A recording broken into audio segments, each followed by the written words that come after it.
Ito yung binili ko na natural goat milk. Ah, good good siya sa mga mother's milk substitute sa mga aso, ganyan. So, easy digestion para sa mga babies. Mga 2 months, 3 months baby puppies. Bolster immunity.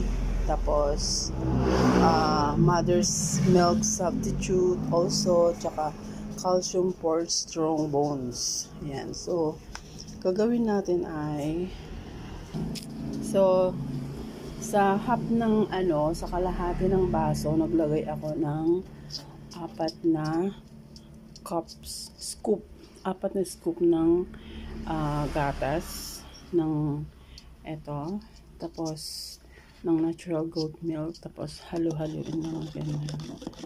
Pagkahalo, kailangan kasi haluin para kahit pa paano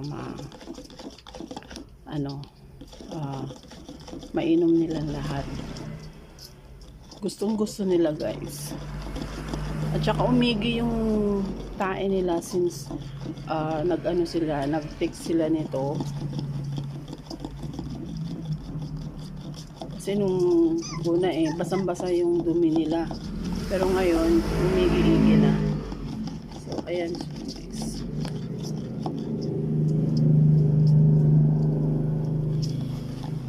At makikita nyo mamaya.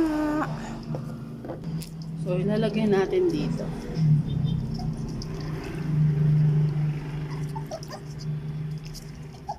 So, yan. Ayan na sila.